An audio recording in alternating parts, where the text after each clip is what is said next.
Meu nome é Bárbara, sou aluna de licenciatura em Ciências Biológicas do Instituto Federal de Educação, Ciência e Tecnologia do Espírito Santo, o IFES, campus localizado no município de Alegre.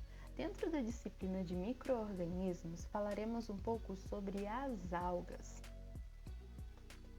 As algas são organismos muito diversificados, pertencentes ao agrupamento polifilético. Podem ser indivíduos autótrofos e heterótrofos, além de terem algumas que são denominadas como algas mixotróficas.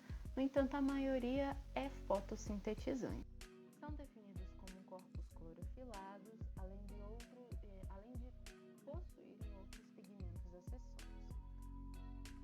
Podem ser encontrados organismos tanto unicelulares quanto pluricelulares, além de serem diversificadas em microalgas e macroalgas.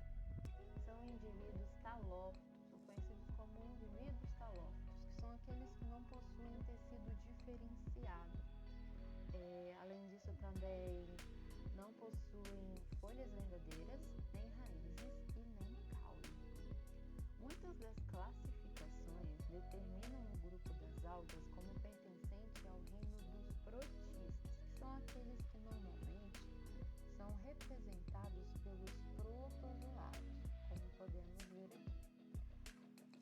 No entanto, com o desenvolvimento da ciência, hoje sabe-se que as algas podem ser representadas pelos eucariontes e pelos procariontes também, sendo nos procariontes tendo a representação das cianobactérias, né?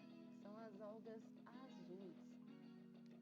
E também dos eucariontes temos as algas no reino dos protistas, mas também dentro do reino vegetal, que são normalmente as algas verdes, algas pardas, as algas vermelhas.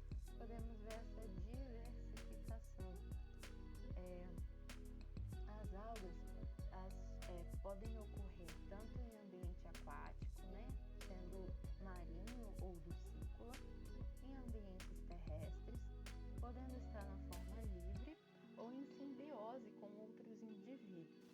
Nas comunidades aquáticas, elas podem estar inclusas nos grupos dos fitoplâncton e os fitobentônicos. Assim, a gente percebe que o termo alga ele não é algo que é referente só a um valor taxonômico, pois são organismos que são muito distintos entre si. Eles diversificam tanto quanto a sua origem, a sua composição química, a sua morfologia. Dentro da classificação, as algas elas podem ser classificadas tanto em relação ao seu talo, que pode ser unicelular, colonial, multicelular, cenóticas. Dentro de multicelulares, elas ainda podem ser divididas em filamentosa simples, filamentosa ramificada, pseudoparenquimatosa, parenquimatosa, e também podemos classificá-las de acordo com a sua coloração, em que é o que vamos trazer algumas divisões daqui para frente. Indo para dentro das algas procariontes, temos a divisão das cianófitas. As cianófitas são as algas azuis ou cianobactérias. Possui grande reserva nitrogenada, que é formada pela a cianofficina, que é um polipeptídeo. As suas reservas carbonadas, que é o amido das cianofíces, além de terem reserva de alguns lipídios, polipeptídeos, além de polifosfato. A parede celular é formada de mureína, que é um peptídeo glicano, que é muito comum em bactérias gram-negativas. Possui uma bainha mucilaginosa, que é algo que é muito comum nas algas. E, como já dito, seu pigmento acessório é a clorofilar, além de apresentarem também o ficobilissomos, ficoeritrina, ficocianina, aloficocianina. e carotenoides como a Mixoxanthophylla. Pode ser encontradas em ambiente marinho, dulcícola, na atmosfera, em superfícies na região externa, né, que não falo, em regiões terrestres, pode estar encontrada em poeira, tendo uma ampla ocorrência. E além disso, elas também são conhecidas como um dos primeiros organismos a habitarem a Terra. Agora, indo para os grupos de eucariontes, temos a divisão. Primeiramente, vamos falar da divisão das clorofitas ou clorófitas. Elas são algas que são muito parecidas com plantas. Estão presentes as clorofilas A e B, carotenoides, sendo o principal a luteína, que é a xanthophylla, além de beta-caroteno. Reserva nutricional é o amido e sua parede celular é formada principalmente de celulose. Elas podem apresentar flagelo em algum ciclo da vida, em alguma fase da vida, no entanto, não é obrigatório em todas. A maioria é encontrada em ambiente de água doce, sendo predominantemente o plâncton de água doce, no entanto, não significa que ela não possa habitar outras regiões, também habitam áreas terrestres. Como exemplo desses organismos, temos aqui uma microalga de forma colonial, a Volvox.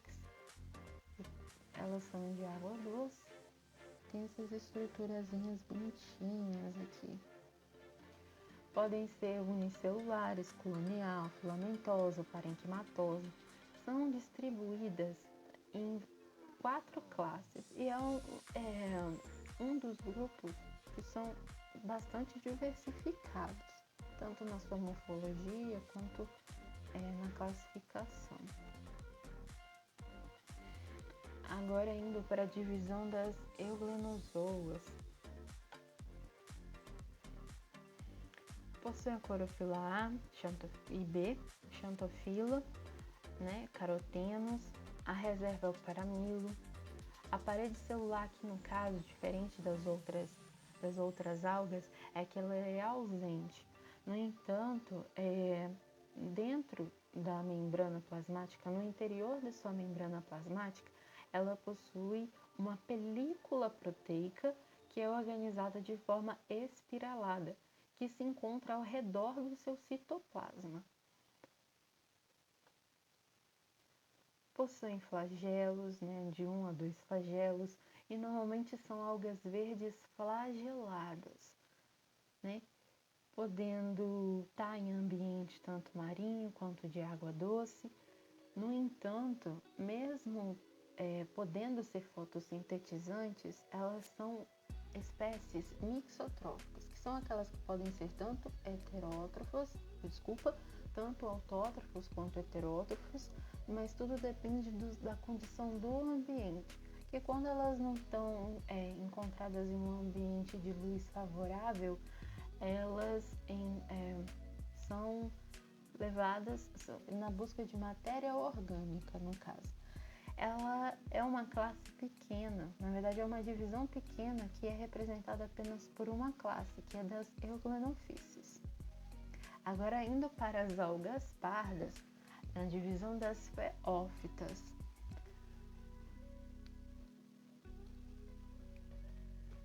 As feófitas possuem clorofila A, C1, C2, né? Possui xanthophylas, carotenos, que dá essa coloração amarelada, parda à sua estrutura. Sua reserva nutricional é principalmente a laminarina e o manitol. Sua parede celular é formada de celulose, ácido algínico, fucoidina. E elas podem chegar a 60 metros de comprimento, ou até mais, dependendo da condição em que elas se encontram. Como podemos ver aqui, tem algumas, as famosas, né, chamadas kelps, as famosas kelps, que são normalmente encontradas em ambientes de água fria e marinho, de maioria marinha. São representados por organismos pluricelulares, no entanto, o seu talo ele varia em complexidade.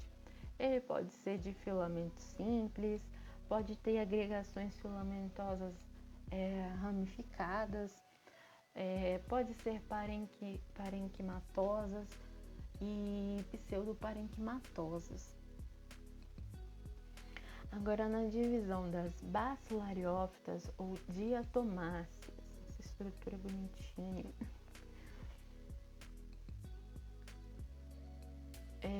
indo principalmente na parte que caracteriza mesmo essa divisão, é a sua parede formada de sílica, que dá esse aspecto meio duro para sua estrutura, para sua morfologia. A sua reserva é a crisolaminarina e possui alguns olhos, né? O flagelo ele está presente em alguns gametas masculinos, enfim, mas não necessariamente estão em todas as classes ou todas as todos os gêneros que representam essa divisão. São organismos planctônicos marinhos, mas também podem habitar ambientes ducícolas ou terrestres úmidos. Podem ser saprófitos, vivendo em simbiose com alguns outros organismos, mas a maioria é unicelular, mas pode existir alguns que podem ser coloniais. Aqui no caso temos o diatomito, que é um composto que é basicamente formado pela parede celular dessa alga. Esse material é muito utilizado também nas indústrias nas indústrias de construção civil, no mercado de construção civil. Dentro da divisão das dinófitas,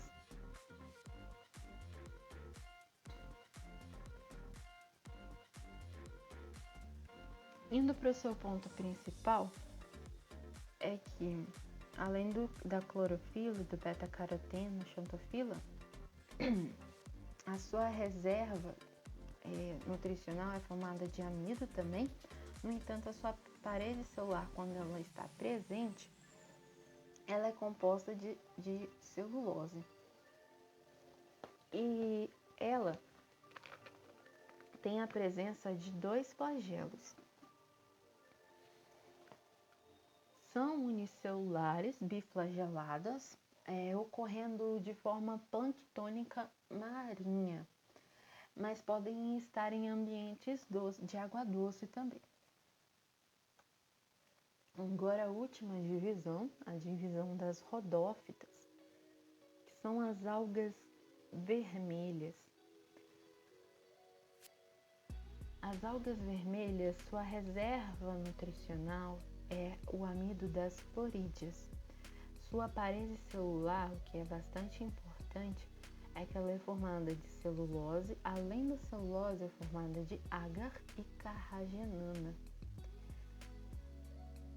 Ela possui clorofila A, ficobiliproteínas, que é a ficoeritrina, aloficocianina, ficocianinina, xantofilas, carotenos, e principalmente pelo beta-caroteno, que é o que dá essa característica vermelha para sua estrutura.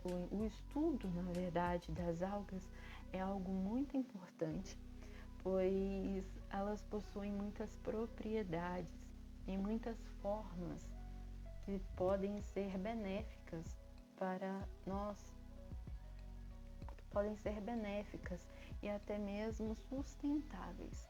Hoje tem grandes estudos voltados para biocombustíveis. No caso aqui das rodófitas, o agar ou a carragenana é muito utilizada na indústria de alimento, na indústria também na verdade, às vezes química, ou no caso para estudo de cultura de microbiológica, na cultura microbiológica.